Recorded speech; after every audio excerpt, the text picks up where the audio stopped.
Let's talk about how you're going to actually access all of the content you need for this class.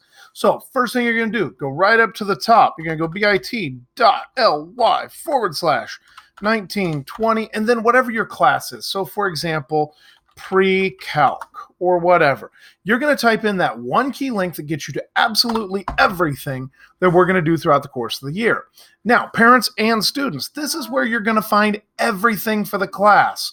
And as you'll notice, you go through each slide, every slide is an open link and it leads you to somewhere. So all a student has to do is open one link, and from there they can get to everything, including their open source textbook, how to set up or sign up for their Delta Math. Now, for some classes, I'll work through this with them in class, but just in case they need a refresher or you need to see how to check Delta Math scores, same thing for Edpuzzle.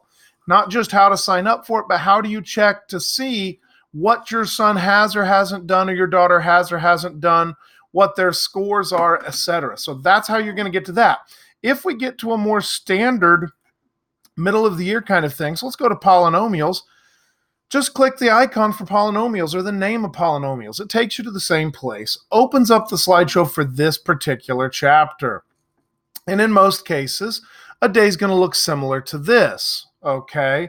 It's going to have some sort of teaching resource, which is going to be log in with Google, whatever it happens to be, and it'll take you right to that Edpuzzle for that day that's going to have questions that they go through.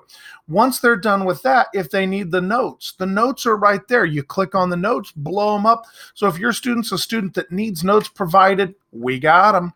Then they just follow the Delta Math link in many cases and take a look at whatever the title is, because that title is going to tell them exactly what they need to do for Delta Math for that day. In most cases, I'm going to try to keep the due date pretty accurate, but those things are going to change a little bit based on where we are, what we've gotten to, because you don't want to make something due until, of course, the students have had an opportunity to master it.